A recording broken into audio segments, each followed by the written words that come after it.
एक परिवार है, अब मैं जगह का नाम भी नहीं बोलूंगा, उनका नाम भी नहीं बताऊंगा, बस बता रहा हूं। इसी वर्ष की बात है, इसी साल की। एक कथा हुई एक जगह निश्चित, तो हम वहां गए कथा करने। जैसे ही हम पहुंचे तो हमारे पंडित जी लोग सब आए। मैंने इनसे पूछी, मैंने कि वो कौन है कथा जो करा रहे हैं? तो एक आधा सा निक्कर पहने, इतनी छोटी उसकी हाइट बेचारे की, वहीं खड़ा था। बोले ये है मुख्य यजमान। अब मैं उनको देख, मैंने आप मुख्य यजमान हो? बोले हाँ। मैंने बहुत बढ़िया भैया। मैंने कहा आप क्या करते हो? तो बोले महाराज जी हम कोई कार्य बताया उन्होंने अपना, वो करते हैं। मैंने कहा अच्छा चलो। जब उनकी व्यवस्था देखी हमने, तो ऐसे बड़े बड़े उद्योगपति भी व्यवस्था नहीं करते, नाक मुंह मोड़ते हैं, ये नहीं होगा, ये नहीं होगा, ऐसे नहीं होगा, ये होगा, हमारी तरह से होगा। महाराज जी को हमने बोला हम जैसे चाहेंगे वैसे बैठेंगे, जहाँ चाहेंगे वहां रहेंगे, हम जब बुलाएंगे तब आएंगे। सब लोग अपना अपना करते हैं, पर ऐसी उत्तम व्यवस्था। तो हमने संकोच में एक दिन उनसे पूछा, मैंने कहा आप एक बात बताओ, इतनी सुंदर व्यवस्था आपकी कैसे हुई? बोले महाराज जी हम आपसे बताना ही चाह रहे थे, हम पे तो श्री जी ने कृपा की। ये कथा हमको लाडली जी की आज्ञा से मिली है। मैंने कहा मतलब? बोले गलती से हमारे अकाउंट में 50 लाख रुपए आ गए। मैंने कहा हैं? बोले हाँ। बोले बैंक से हमको फोन आया, बोले बहुत बड़ा ट्रांजैक्शन हुआ आपके अकाउंट में। तो हम बैंक गए, बैंक वालों से जाके कहा भैया इतना बड़ा ट्रांजैक्शन आया, गलती से आ गया है, हमारा तो हो नहीं सकता, जिन्होंने भेजा है उनको आप कॉल करो। तो बोले कॉल किया महाराज जी, कोई वो था, कोई फाउंडेशन थी, कोई ट्रस्ट था। बोले किसी ने फोन नहीं उठाया। बोले फिर हमने उनको मैसेज डाल दिया। तो बैंक वालों ने कहा देखिए 15 दिन में अगर इनका रिप्लाई आ जाता है और ये लोग अगर अपना पैसा वापस लेने की करते हैं जिज्ञासा तो ठीक है, नहीं तो आप बताओ। बोले नहीं तो हम कथा कराएंगे भैया इससे, और क्या है। बोले महाराज जी 15 दिन तक हमने श्री राधा हे श्यामाजू हे किशोरी जी। मन में ये भी भाव था कि भाई गलत पैसा यूज नहीं करना है, वो व्यक्ति जिसका भी ये बेचारा ले ले वापस, लेकिन मन में हो रहा था हे श्यामाजू कथा तो हम करा लेंगे, लेकिन हमको ऐसी करानी कि पूरा शहर आवे, सबकी भोजन की व्यवस्था हो, सबका लंगर हो, सबका भंडारा हो, और हम महाराज जी कथा सुनते हैं, हम इनको पूरे इनकी मंडली आवे, सब आवे। हमारा इतना खर्चा नहीं, खर्चा व्यवस्थाओं का खूब है। तो बोले महाराज जी 15 दिन हो गए, कोई फोन कॉल। वो बैंक वाले बोले आपको तो बधाई है, अब इसका टैक्स वगैरह जमा करवा देना जो भी है। बोले महाराज जी हमने फिर मन बना लिया कि इससे 1 रुपया भी अपने घर के लिए नहीं लगाना है, सबसे बोले सब कथा में लगाना। कथा कराई, ऐसी अद्भुत कथा। फिर एक दिन बोले महाराज जी हमारे घर चलो। मैंने कि चलो। जब मैं उनके घर गया, एक बहुत संपन्न व्यक्ति के यहाँ किराए पे एक कमरे में रहते हैं वो। तो जब मैं घर पे गया तो नीचे जो घर के लोग स्वागत कर रहे, मैंने कि आपके परिवार? नहीं महाराज जी ये हमारे मकान मालिक हैं, हम तो इनके यहाँ किराए पे रहते हैं। मैंने कहा आपका घर कहाँ है? बोले ऊपर है, हम ऊपर छत पे हमारा कमरा, वहां रहते।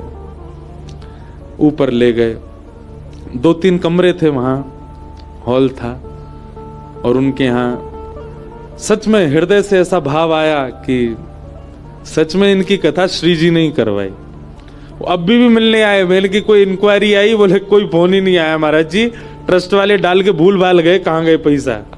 हमको तो लग रहा वो ट्रस्ट वेस्ट भी श्री जी ने ही बनवाई होगी और वो हमसे कथा करवानी थी उनके। अब आप आश्चर्य मानेंगे, विश्राम वाले दिन वो आए मेरे पास, बोले महाराज जी हमारे इतने पैसे अभी बच गए, उसमें से क्या करें। मैंने कहा ये व्यक्ति चाहता तो एक घर बना सकता था, व्यक्ति चाहता तो अपने सब कार्य पूरे कर सकता था। उनके कहीं कर्जे भी चल रहे थे, वो कर्जे भी नहीं चुकाए उन पैसों से। बोले हमारा मन है हम महाराज जी वृंदावन आकर के बहुत बड़ा भंडारा कर दें, वृंदावन के सब रसिक संत ब्रजवासी। मैंने करो। वृंदावन आकर के उन्होंने भंडारा किया। बड़े बड़े अरब खरबपति लोग 10-10 रुपया बांटते हैं भंडारे में भी, 500-500 रुपए बांट रहे थे सबको। 1 रुपया भी मेरे प्रयोग में नहीं रहना चाहिए, सब ठाकुर जी की सेवा। ऐसे ऐसे लोग भी हैं, बहुत, हर कथा में एक अनुभव होता है।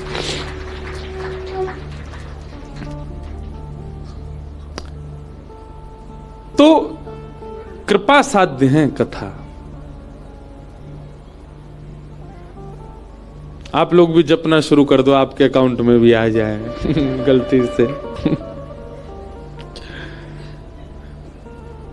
सीधी बात यह है भैया, जिन सज्जन ने वो कथा कराई उनके अकाउंट में पैसा नहीं था, उनके अकाउंट में ठाकुर जी का नाम था, ठाकुर जी का इतना भजन उनके पास था, ठाकुर जी की ऐसी कृपा थी उनके ऊपर कि कैसे भी करके योजना बनी, कथा हुई। तो गुरुजन, संतजन, वैष्णवजन, उनकी आज्ञा जो होती है ना, वो सामर्थ्य भी देते हैं आज्ञा के साथ। आप बस उसमें पालन करने लग जाओ। अगर आपको मना कर दिया आचार्यों ने कि नहीं जाना वृंदावन, तो नहीं जाओ, और कह दिया कि बद्रीनाथ चले जाओ, तो चले जाओ। सामर्थ्य भी गुरु अपनी आज्ञा के साथ दे रहे हैं आपको, आपको उस पर विचार नहीं करना, आप बस निकल पड़ो उस मार्ग पे। रक्षा करेंगे गुरुदेव। करके तो देखें, हमने किया है नहीं, पहले ही सोच लेते हैं इतनी बड़ी आज्ञा कर रहे हैं, कैसे करेंगे हम।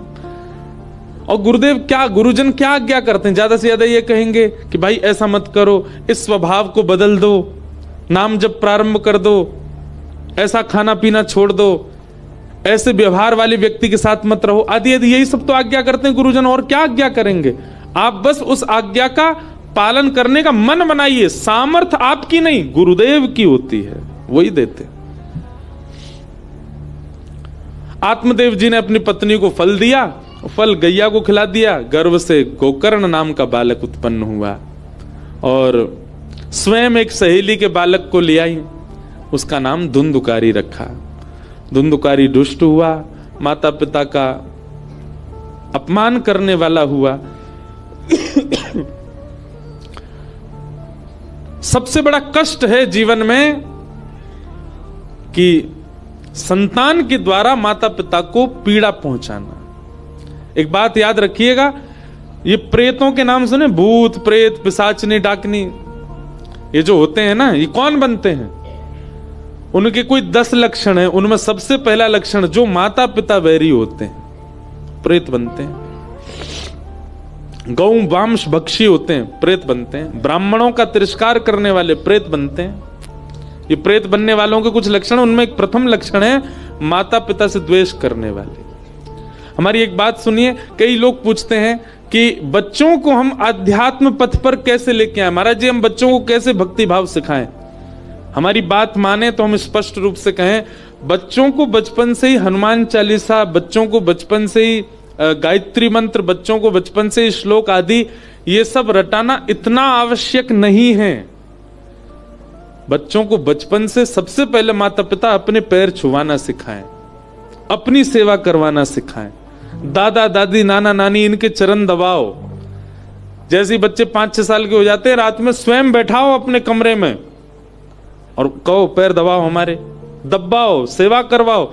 माता पिता और घर के श्रेष्ठ जनों का यदि वो बालक सेवक बन गया बचपन से, तो आध्यात्मिक वो अपने आप बन जाएगा एक उम्र में आके। हमने उनको बड़े जनों की, गुरुजनों की सेवा नहीं सिखाई, सीधे उनको भगवान का भगवान से पहले माता पिता गुरु के सेवक तो बने हुए। मैं घरों में जाता हूं, छोटे छोटे बच्चे गायत्री मंत्र बोल रहे हैं, अच्छा लगता है, चलो ठीक है कुछ तो सिखा रहे हैं माता पिता, पर उनको प्रणाम करना नहीं आता, उनको दंडवत करना नहीं आता। सबसे पहले मातृपितृ भक्त बनाओ बालकों को, भगवत भक्त वो अपने आप बन जाएगा। जो मातृपितृ भक्त नहीं है वो भगवत भक्त कभी नहीं बन सकता। अपनी सेवा सिखाओ। प्रहलाद जी महाराज के चरित्र में आता है कि हिरण्यकश्यप ने क्या नहीं किया, हर तरीके से मारने का प्रयास किया प्रहलाद जी को, पर प्रहलाद जी फिर भी जब भी अपने पिता के सामने जाते सिर रख के प्रणाम करते थे। और यही उनकी भक्ति थी कि इस भजन के प्रताप से मातृ पितृ में कभी दोष नहीं देखा प्रहलाद जी ने। पिताजी भले ही ठाकुर जी को कितनी भी गालियां देते थे, पर फिर भी वो यही भाव से देखते थे, ये मेरे गुरु हैं, ये मेरे पिता हैं, इनकी कृपा नहीं होती तो मैं कैसे आता जीवन इस संसार में। और यही भक्ति उनकी प्रधान थी, जिसके कारण श्री नृसिंह भगवान प्रकट हुए, क्योंकि उन्होंने कभी पिता को हीन दृष्टि से नहीं देखा। आजकल के बच्चे सब कर रहे हैं, गंगा जी में नहा रहे हैं, तीर्थ भी जा रहे हैं, पर घर में बैठे लक्ष्मी नारायण माता पिता के रूप में उनको नहीं बज रहे, उनको नहीं पूज रहे। हम तो बच्चों से कहेंगे कभी कभी ना छुट्टी हुआ करे, घर में कुछ कोई आना जाना नहीं, कहीं माता पिता का ही श्रृंगार करो, उन्हीं की पत्रावली बना दो, उन्हीं को ही लक्ष्मी नारायण मान के उन्हीं की सेवा करो, उन्हीं में ही प्रत्यक्ष ठाकुर जी का दर्शन कर लो। अरे प्रमाण है, महाराष्ट्र की भूमि पर प्रकट हुए भगवान श्री विट्ठल, जो पुंडलीक अपने माता पिता की सेवा करता था, कोई नाम नहीं, कोई यज्ञ नहीं, कोई भजन नहीं, कोई तप नहीं, केवल माता पिता की चरण सेवा से भगवान श्री विट्ठल को प्रकट कर दिया। हम लोग भूलते जा रहे हैं उस भाव को। प्रेम करते हैं हम, सेवा नहीं करते। सेवा भी करो। हम तो कथा में बहुत व्यस्त रहने लगे, हम तो अपने माता पिता के साथ ही नहीं रहते। वृंदावन में कथा थी कल तक, उस बहाने से वृंदावन में माता पिता के साथ थे, नहीं तो रह ही नहीं पाते, बात भी नहीं कर पाते कथाओं में, इतनी व्यस्तता हो जाती। आप सब तो रहते हैं माता पिता के साथ, उनकी सेवा किया करो। ये सेवा ही आपको आगे चल करके भजन मार्ग, भक्ति मार्ग सब प्रदान करेगी। धुंधुकारी माता पिता पर हाथ उठाने लगा, मां ने कुआं में कूद के प्राण त्याग दिए और पिता ने घर त्याग कर दिया। गोकर्ण जी महाराज ने पिताजी को ज्ञानोपदेश किया, और यही गोकर्ण गीता है। एक श्लोक हम कहेंगे, उसके बाद कथा को विश्राम देंगे।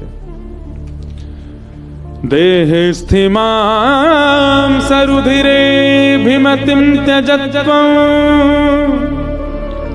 जाया सुतादिषु सदा ममतां विमुल्च पश्यानिशं जगदिदं क्षणभङ्गुनिष्ठं वैराग्यरागरसिको भवभक्तिनिष्ठ। सब लोग बहुत ध्यान से सुनो। जब गोकर्ण जी महाराज के सामने उनके पिताजी बैठ करके बोले, बेटा मैं अपने पुत्र से बहुत दुखी हूं।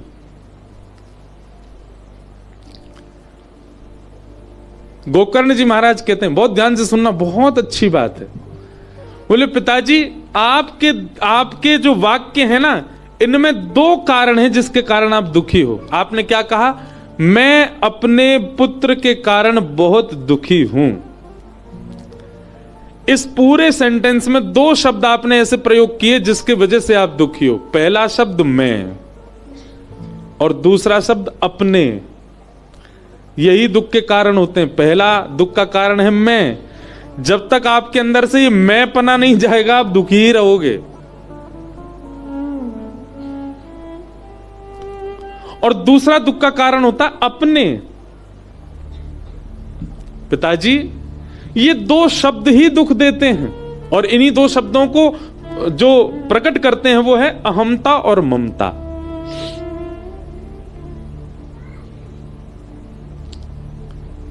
सबसे पहले दुख का कारण है मैं। हमारे अंदर ये देहाभिमान है, और ये देहाभिमान ही हमको कष्ट की ओर ले जाता है। मेरे साथ ऐसा हो गया, मैंने ऐसा किया, मैंने वैसा किया, मुझसे ये हुआ, मेरे साथ यूं कर दिया, यही दुख का कारण बन जाता है। ये मैं शब्द यदि हट जाए, मतलब देहाभिमान यदि शून्य हो जाए व्यक्ति, उसको कभी दुख नहीं हो सकता। और दूसरा मेरा। अच्छा एक बात, हम लोग अभिमान क्यों करते हैं अपने ऊपर? क्या ये देह हमारा दास है या ये देह हमारे वश में है? बिल्कुल भी नहीं। सत्य बताएं तो ये देह थोड़ा बहुत हमारे वश में रह के हमको धोखे में डालता है कि मैं तुम्हारा ही हूं। आज अपने देह को आज्ञा कर दीजिए कि तू कभी वृद्ध मत होना, तेरी गालों पे कभी झुर्री नहीं पड़नी चाहिए, तेरे बाल कभी सफेद नहीं होने चाहिए। यह देह आपकी नहीं मानेगा। आप चाहे कितना भी तरीके अपना लो इसको स्वस्थ रखने के, ये वृद्ध हो ही जाएगा, क्योंकि आपके वश में नहीं है। और जब आपके वश में नहीं तो फिर इसका अभिमान क्यों? और ऐसे ही मेरे सारे ये भी आपके वश में नहीं है, तो फिर इनका अभिमान क्यों?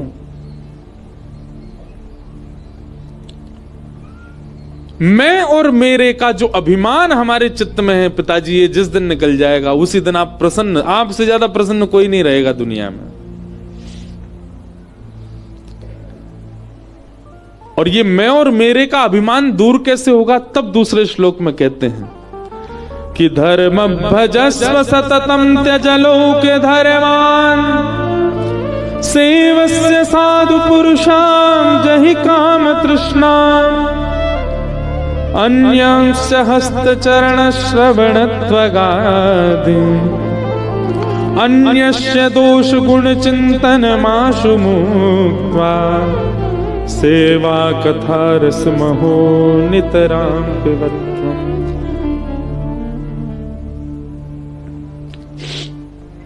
सेवा कथा रस महो नितरां पिबध्वम्। ये दो चीज आपके जीवन में आ जाएं। पहली सेवा, भगवत सेवा, धाम सेवा और ठाकुर सेवा, और दूसरी कथा श्रवण। ये दो चीज अगर आपके जीवन में आ गई, सेवा और कथा, धीरे धीरे आपका देह अपने आप अहमता और ममता से शून्य हो जाएगा। आपसे ज्यादा प्रसन्न दुनिया में कोई नहीं रहेगा। इस प्रकार ज्ञान उपदेश किया, वही ज्ञान उपदेश सुन करके आत्मदेव जी ने अपने जीवन का कल्याण किया। धुंधुकारी मर करके एक प्रेत बन गया, भागवत की कथा से वो प्रेत योनि से मुक्त हुआ। इस प्रकार भागवत जी का महात्म्य सुनाया गया। बहुत अतिकाल हुआ है, आप सब लोग खूब दूर दूर से आए हैं, और जो हमारे कथा के सब लोग हैं